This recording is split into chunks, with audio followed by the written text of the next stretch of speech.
Well, hello everyone, and welcome back to our next episode of the Tyndale Show. And today we're going to be talking with Kristen Jones. And Kristen and I have had the pleasure of going on the Normanton trip together a few times. Kristen has led the trip 4 times herself. And so we've just returned from the trip.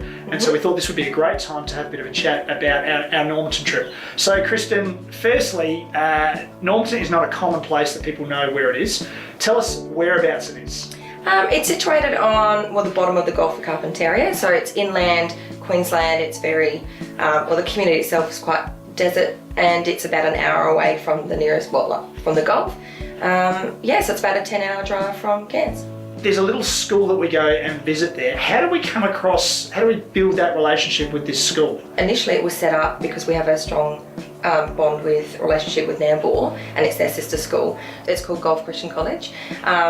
Over the years, one of their highlights of the year is to have a family fun night. So the idea was that we really wanted to, create some kind of relationship with golf, see how we could assist them. The family fun night became the opportunity. From then it's just grown, and that family fun night has grown with it.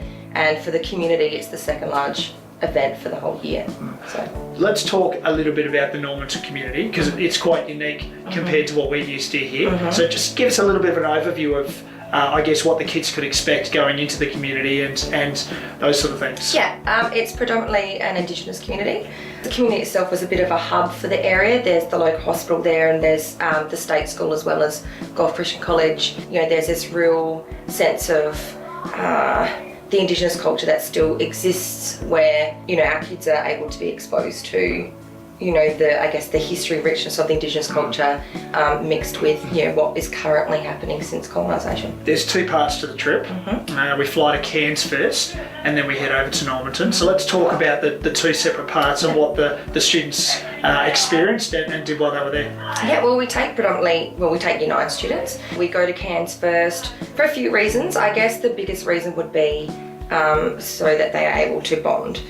This year we took quite an eclectic group, and the few days that are in Cairns allows kids that have never left home before or been on a plane before, or we go to Green Island and we snorkel, and they haven't had that experience before. So it's really a good few days for everybody to establish those relationships. And because the Normanton part is the reason why we go there, it's the part where they need to be selfless. It's the part where they need to serve. It's the whole reason for why they go there. And they know the second they get in that community, the second they walk into those gates and see those kids, they know exactly what they're there for, and they completely understand the whole point of the trip when they're there. So then tell us about some of the things that the kids can experience while they're at Normanton and what we do while we're there.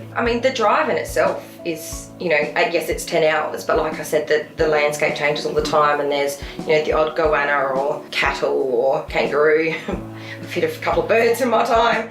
So that itself was a great experience. But then within the community, you've got things like indigenously run cattle station out there, and there's, so we've done that before. We've done, stargazing at night. We've had the local police take us out on the Norman River and spot crocodiles. For the kids, generally the heart of what they do is they will spend most of their days at the school, and they will work within the classrooms with the kids there, and then of course the family fun night, which is what we're there for. Yeah. You've been 5 times now.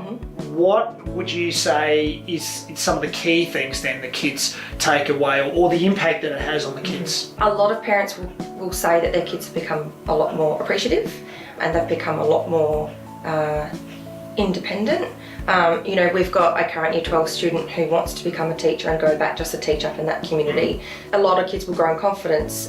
Some will come out of their shell a lot more and, sort of take away that it's okay being who they are, and then the lifelong friendships that they'll make, and, the new understanding or appreciation for their teachers and what they already have at home. What about the impact on you?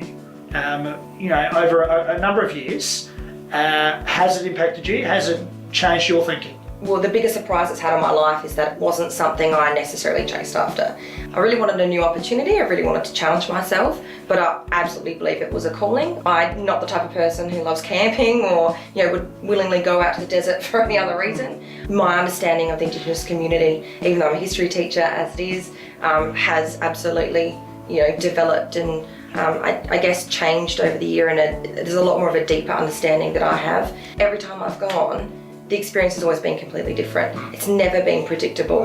And so, you know, the fact that you can travel the world and know that every time you visit the same place necessarily it's different. And so that's been really cool too.